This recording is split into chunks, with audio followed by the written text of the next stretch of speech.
Matthew 5:32, and also Matthew 19, verse 9.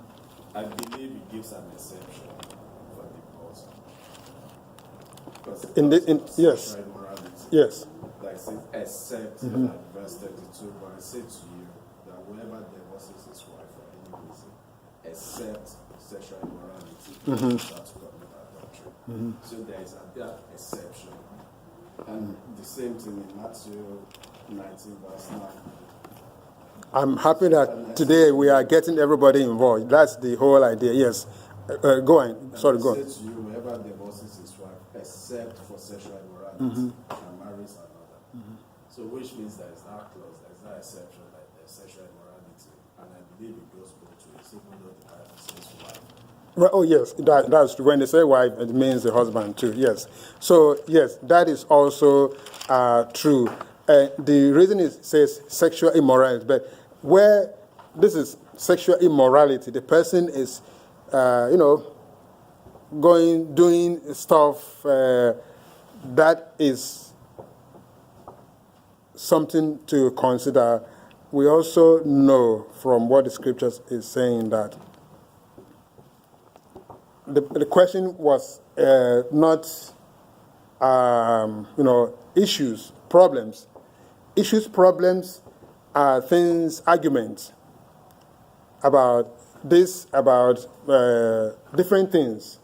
When there is argument, when there are no agreement based upon what things have happened, you can't say that because of that I'm divorcing. But it gets to the point where when we are talking about the person is married, and I think somewhere in the question also, the person is married and the person is going to meet their old boyfriend or girlfriend, and they start a relationship, while they are already married.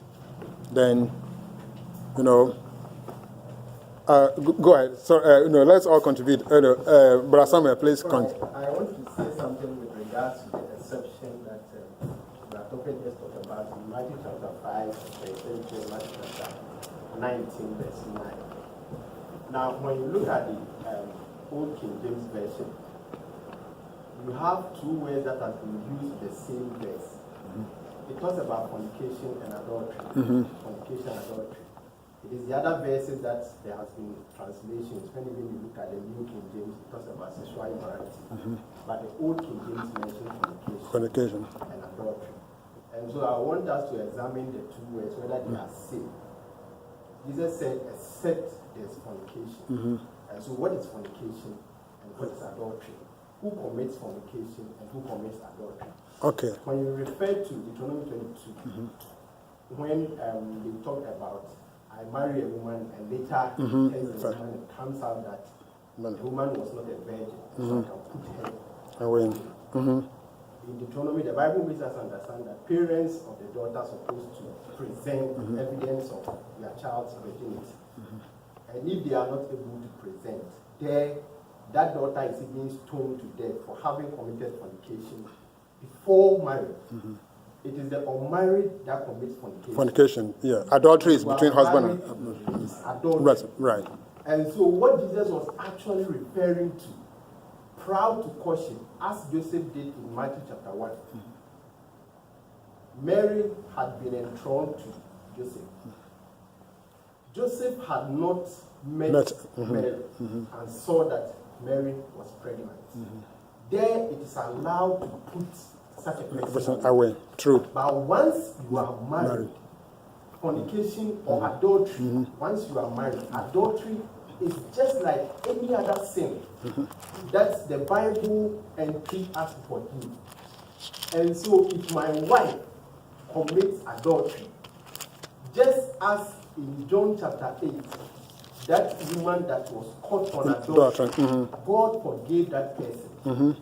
And so as married people, it is also incumbent on us to forgive and not to use that as an instant to put away your wife.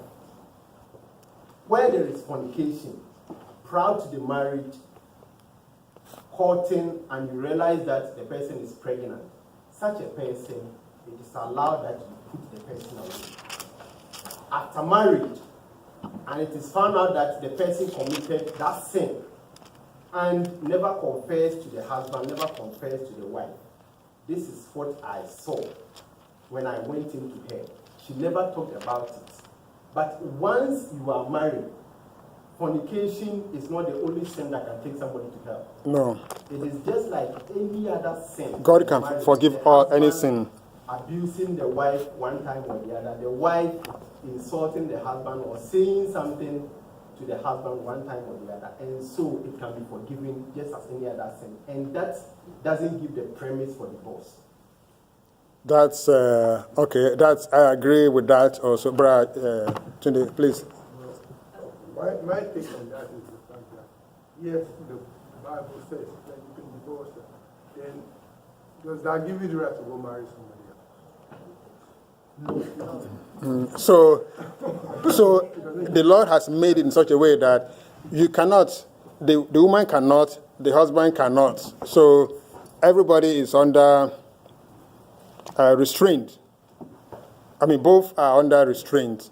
And so when we think about it, yes, it sometimes makes us want to say that, you see, in those days, the Jews, they were looking for an easy way to go and remarry someone else because they realized that, oh, well, my wife has done this, so let me not, I'm just going to leave and go and do something else. So, yes, any other comments, please? Yes. What the Lord said about when they questioned him about Moses, said he made that law out of the hardness of their heart. That wasn't his intention. Yes, He that's to make that law. So even Moses made that under duress. Yes. He just want, I don't want to revolt. They put too much pressure on him. Yes, please continue. Oh, yes, please. When you divorce a woman and she goes to marry, the next person who marries her commits Adultery, sin. yes. Okay. But Matthew 5:31 gives us the authority that if you divorce a woman, you have to give her a certificate. Otherwise, anybody who marries her commits the adultery. So the woman leaves and she can marry a new man. But what about you? Who is left? Matthew 5:31. Furthermore, it has been said, whoever divorces his wife, let him give her a certificate of divorce.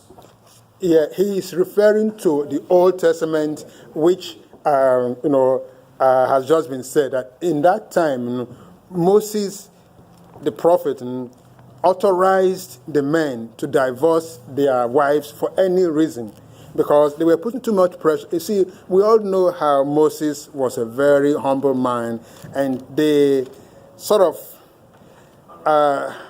they harassed him. They did so many things to pressure. They put too much pressure on him, and so he said, "Okay, all right, okay, just give her a certificate of divorce." That okay, that's so. This was what was being referenced in that passage. So it's not that the Lord was agreeing to that, but He actually said that it was what was there. Maybe we want to read that passage. So. All right, I think earlier I was talking about, there are so many passages we are not going to, anyway. So yes, when Moses gave them the permission, they did that. But when the New Testament, apostles or believers wanted to ask a question about that, he was saying that, oh, no, you can't do that because, and then they were saying that, well, this must be difficult. In that case, no, I shouldn't marry. But no. This was for them to know.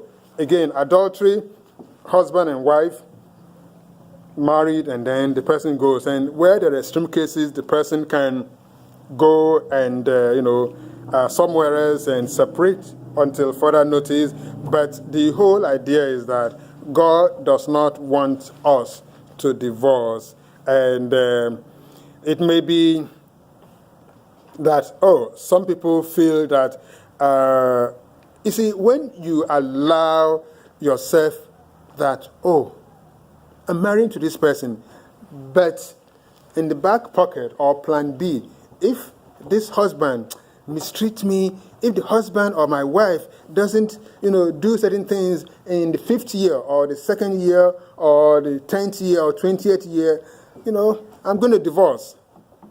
You see, when you have that door opening in the back, and it opens so many, attractions or deceptions from the devil to say that, so we need to. It's hard. It's a big topic. I intentionally brought this topic because it's something that should be discussed, and it's something that we all need to consider. The Old Testament, yes. The New Testament, God is reminding us of how much we are to forgive, how many times we are to forgive, and not to say that, we are to forgive only 7 times. We are to do it until Christ returns. And that's why we read 1 Corinthians, about how we are to behave. All right. Well, do you want to discuss more? Any other clarification? Anything else? I have to research what he said.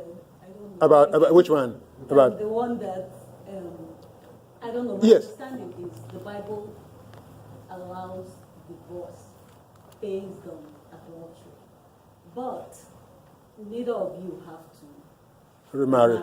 Oh, that's the problem. It's not a problem. It's the problem is if you are. You just face your God. You just face your God. Okay. Yes. This is my understanding, but this one is saying, I'm not saying, see, if you can forgive, that's fine. But you can forgive and just decide you don't want to be with the person anymore. You understand? Like, I'm not saying you shouldn't forgive. If God gives you the grace to forgive, that's better. But you can forgive the person, but you don't want that kind of relationship. That trust is no longer there, and you just don't want to do that.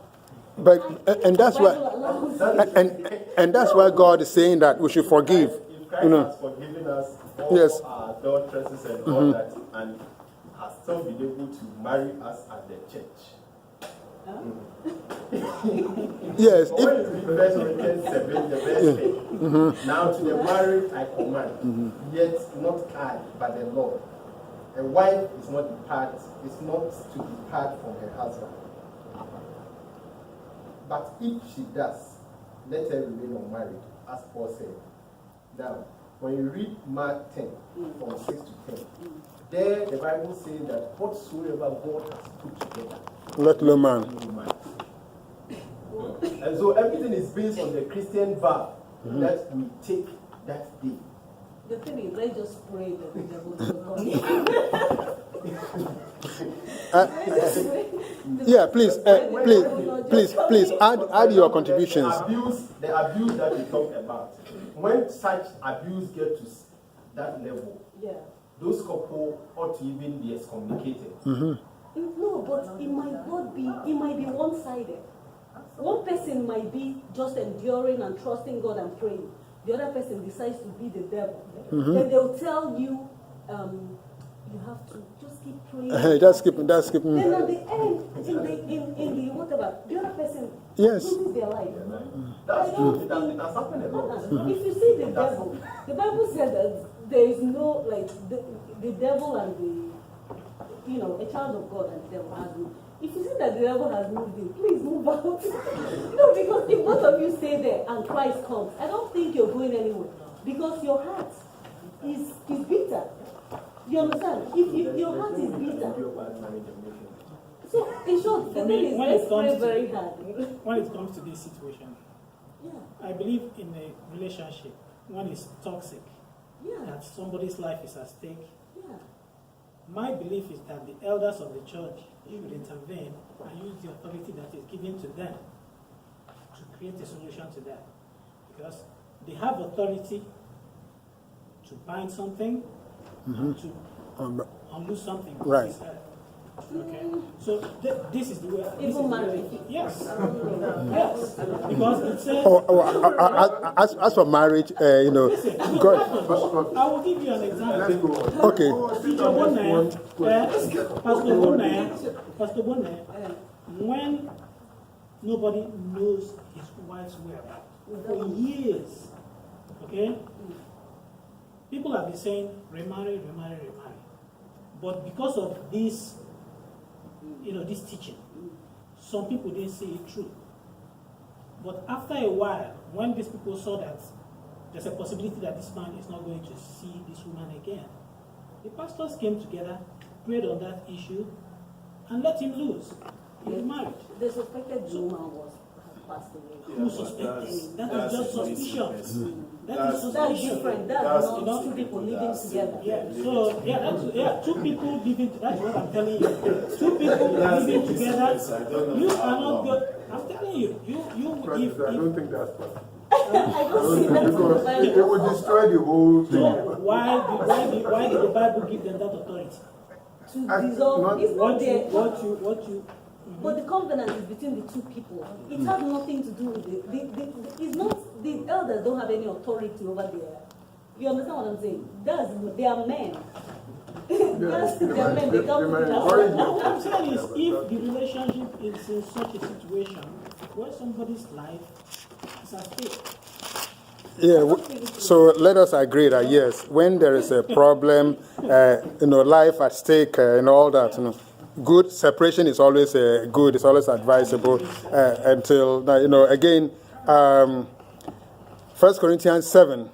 Now concerning the things where you wrote unto me, it is good for a man not to touch a woman. That's all true.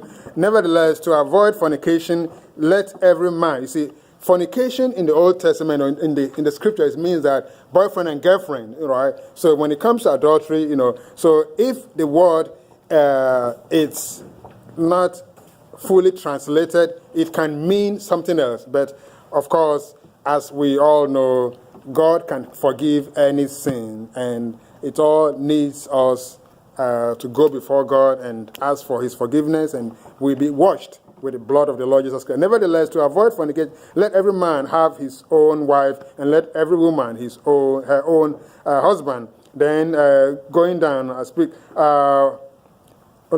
So again, we have so much. Verse 10 or verse 9. But if they cannot continue, let them marry. Verse 10. And unto the married I command ye, not I, but the Lord, let not the wife depart from her husband. And if she departs, let her remain unmarried, or be reconciled to her husband. And let not the husband put away his wife. But to the rest I speak, not I. Not the Lord. If any brother hath a wife that believeth not, and she be pleased to dwell with him, let him not put her away. And if the woman, the same thing. So, this is a great topic, and again, we have questions. 1 to how many? 23, but it's not something that we are going to, touch. We are just in question 2, and this is where we are. So, before we continue on question 3,